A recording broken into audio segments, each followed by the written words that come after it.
All right, here is part 2 of my 4-part series. I guess 4 parts for now. This is the Grayskull ring from the WWEternia line. Yet again, I purchased this from Target. I believe it's a 3-tiered shelf. This one's not as good as the other one. The other one's clear. But this one just is the basic WWE Grayskull ring. So nothing's exciting there. Didn't change anything at all.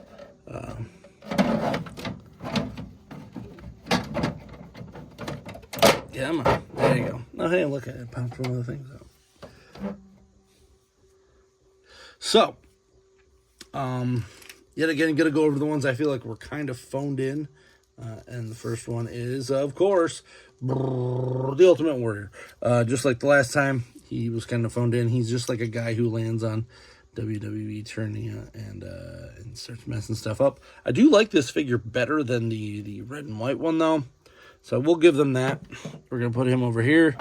I feel like he kind of fulfilled the Marlena role of all things in Eternia, because he's just like a guy who is from Earth that lands there. It's kind of weird. But I do like that he can grab onto the ropes here. Come on, grab onto that rope. Just like the warrior would. All right. The next one, little less phoned in on this one, because I do feel like this is the proper, but this is the Rey Mysterio they did with Stratos. So the first few waves, I think, of this line.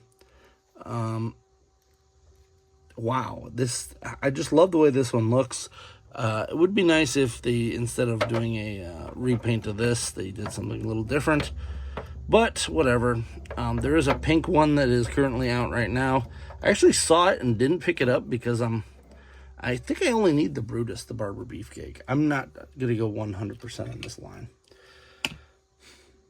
I say that, and then I end up doing it anyway, but I digress. Another one that's kind of phoned in, but like, what are you going to do with him, is Roddy Piper. I actually love this figure. It's an okay head sculpt, but man, the colors and everything, the fact that they gave him a kilt for his armor, it's just a fun figure. Not really mixed with He-Man, but I feel like a lot of them, like, they just kind of, I felt like they had someone working on the line that didn't really know He-Man that well. So once you got past like the first few iterations of these, they just kind of gave up. And that's going to happen. Now, the one thing I do have to say about this line is that these figures feel like they're starting to wear. And it's weird because I have, like, Wave 1 He-Man guys, like, that still feel nice and crisp. But these ones are starting to, like, as you're playing with them, they're getting kind of mushy. And I don't really like that. Up next, we've got Ricky the Dragon, Steamboat Dragon Man. I like this one because it's dragon, what do you call it? Dragon armor, dragon power. I can't remember. It's one of the Skeletor variants. I have the figure downstairs, but they just used the classics one and kind of. I had to use this. The reason why I don't really like it as much is because I had to use a bunch of rubber bands to get that dragon to stay on. This was kind of phoned in on the assembly side, less than the some of the other ones. So it's actually a fine figure, like a fine mashup, but a terrible application of how to do it. But we're gonna stick him over here because this shelf gets really full real quick. Next up, we've got one of my favorite ones, actually, but we're gonna stick him in the back because he really wasn't a wrestler. I mean, he was, but we've got Mr. T here wearing his Fisto Jitsu combo armor with gold all over him. It is a wonderful figure. I love this. It's too bad this wasn't readily available so that more people could have gotten it. It was a hard one to find, let me tell you. That one was one of the worst to find, honestly. I had to do a lot of hunting for that guy.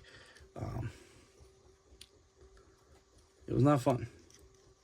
So, up next in a kind of man-at-arms, kind of soldierish armor, we got another fun one. It is Sergeant Slaughter. Sergeant Slaughter is a hard one to find, too. In fact, if you go to any convention with Sergeant Slaughter, he usually has a million figures of him. None of these.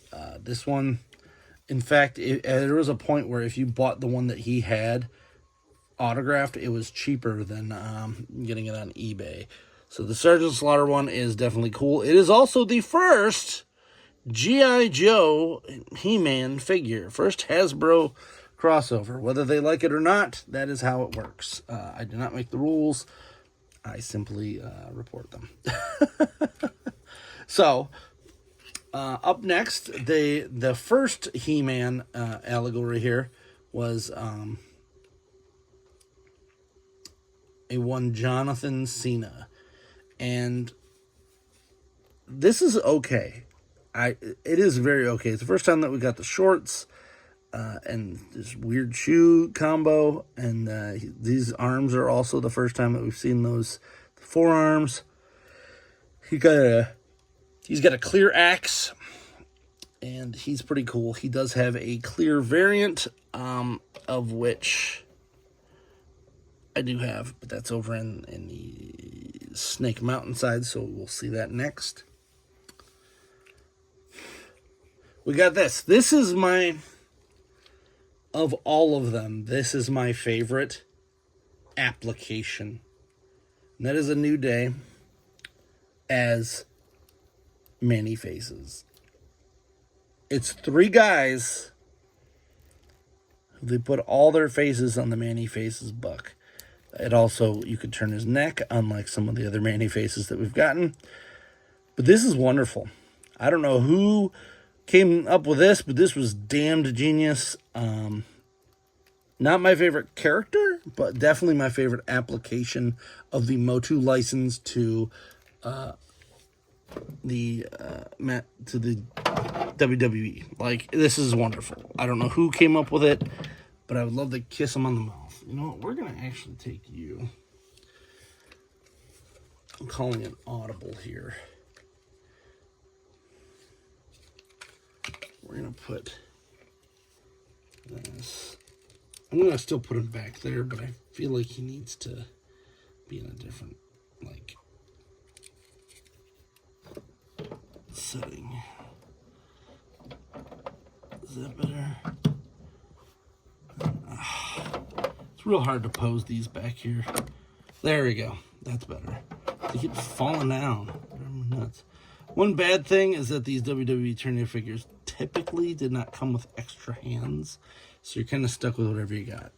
We'll leave a space up front for possibly another figure, but for now we're pretty good. Up next is the surprise one that I was kind of not really expecting, but they did a Tila, and their Tila was Becky the Man Lynch. This was perfect. Like, this was a simple repaint, perfect. This is just perfect. I mean, I don't think any other female wrestler could be Tila, honestly. It fits the motif. We understood the assignment. I guess this is the way I'll put that. Next, we've got one of my custom creations. This was a pop and swap custom, so it's not really like a crazy one. But we have the Honky Tonk Man as the Honka Neck Man. If you look at Retro Sketch, he did a couple different ones of this. He did Mr. Perfectioneck, and I didn't really like that. But the reason I like this one is because, see that guitar? He's got a long neck, just like that guitar. So it kind of fits. And this is just the basic figure that I purchased an extra mechanic and put his parts on. Nothing crazy, but fun nonetheless. This is where I was hoping I'd be able to find some more stands, but I guess we're just going to use this pink one for this next guy. This one felt kind of phoned in as well, but at least it works. it works better than some of the other ones. But we got Ram Man styled Goldberg. Not really sure who you could do for Goldberg aside from, I don't know, a gold guy. But there's gold dust available, so maybe that one will work too. But there you go. Goldberg as that.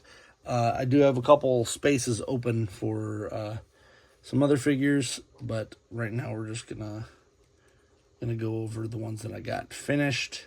I do have more of these customs coming. This was my favorite line at the time until Turtles of Grayskull came. Turtles of Grayskull is doing some stuff, let me tell you. That is the line to watch. Up next, this one was a pain in the ass to get. You could only get it with the Rattlesnake Mountain set. We got this kind of He-Man themed Hulk Hogan. I used to love Hulk Hogan back in the day. He is a piece of crap of a human being. But there we go. Hulk Hogan. Coke Kogan. And then my favorite one. This is the one that kind of spawned my love for this entire line. It is the reason why I cosplay this character. I won't say the reason why, but it is a large chunk of why I do what I do. And this is the one that got me into Retro Sketch's version of the WWEternia that he does. It is Macho Man-at-Arms. Now, he only has Man-at-Arms legs. The rest of him is in his thing. He is not nowhere called Macho Man-at-Arms. He is just Macho Man wearing Man-at-Arms stuff. I mean, he even has the armor isn't even Man-at-Arms. It's what, like battle damage He-Man. Whatever. It's Macho Man-at-Arms. So I got a couple spaces, 2 spaces here. See what I can fill in there for the time being. I got some ideas. So if you got any other ideas for wrestlers, now this is the big thing, and I'm going to say this as nice as I can, because people do this all the time. They will post and say, oh, you should mix this guy with this guy. And it is not a figure that exists. I am not going to scratch build a figure like that. I actually have one where I'm swapping heads to make a Batista. I don't know who I'm going to swap that with yet, but I'm making a Batista. I have the head. Like, I don't have to sculpt that. That's crazy to be like, hey, you should make this guy who's never had a figure of any sort. That's nuts. Please don't do that. But do tell me if you got any ideas from the existing line. In fact, that is going to probably be the 5th video in this series, is what I have planned and what I have started and what I need to do with some extra figures. So keep an eye out on that. And until next time, I'm Alpha Magnus. These are toys.